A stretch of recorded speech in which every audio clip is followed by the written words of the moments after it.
Section 2.10, Evaluate Formulas Using Tables. We are going to be using the tables shown. Now you're going to see the binomial distribution table for several pages. For example, here is table B. They're the same table, but they're a continuation of each other. How can you tell they're a continuation? Over here in this corner, we have n, and so it tells you, for example, here n 2, 3, 4, 5, 6, 7. And so now you see the continuation on this page is 10, and then you keep going. You have 16 and so on. So we're going to have several pages of this. What's another observation to make is we also have an x value here. And so we're going to have 0, 1, 2. And if you notice, that's a max of that n value. And then we're going to have 0, 1, 2, 3, and that's a max of that n value. 0, 1, 2, 3, 4, and that's a max. Now on this side, I have a p, and then we have all of these p values here. So shortly, we're going to learn how to use this table, but first, observe everything that you can from tables that are given. Don't skip over it. It really makes sense to analyze first, then come back and answer the questions. So for example, if I'm choosing this value here, it would match with 2 as n, x is 0, and p value is 15. So all of these here line up for that value. All right, let's take a look at some actual questions. Find the probability values in the binomial distribution tables A through C. The binomial probability tables show the probability of X successes in N independent trials, each with a probability of success P. Number 1, use the variable definitions. Use the variable definitions. What is this saying?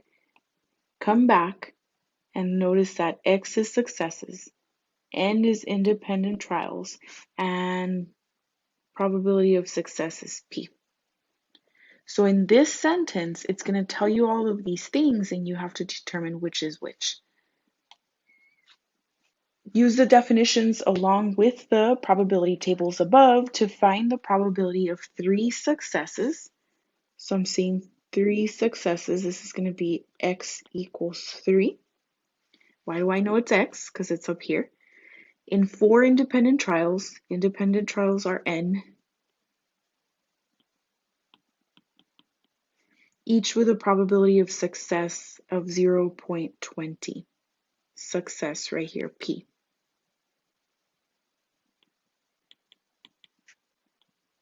2/10.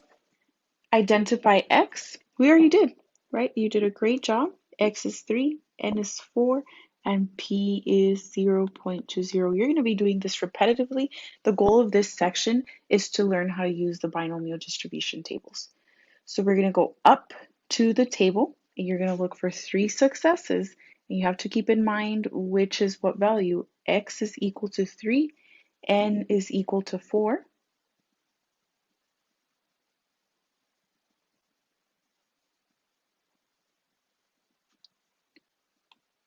So I'm here.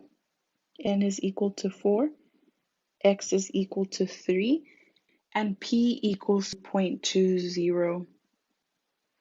So when I'm going to look at it, it gets a little messy, but I'm going to line up all my values.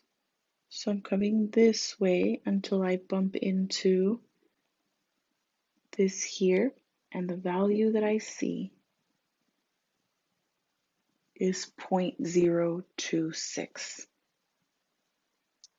Now, especially because I highlighted this 4, maybe you're thinking, how come she didn't come this way?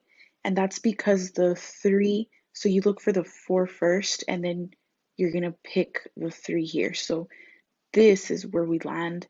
We're going to come this way, and we're going to come this way. So this is not where we look. And our value here is 0.026. Let's try it again. Use the variable definitions above along with the probability tables to find the probability of 7 successes.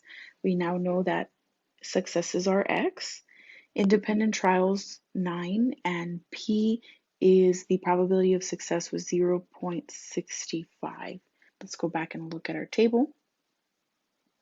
Here is our N at 9, X is at 7, and our probability of success is at 0.065. So I'm going to come this way all the way down to meet with this value, and this comes all the way to the right to meet here. Make sure you're using a ruler or something to keep your view on the correct value.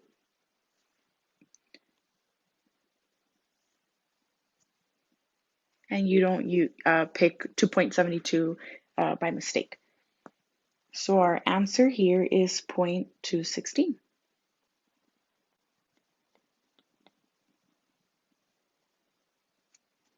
Go ahead and try 4 and 5.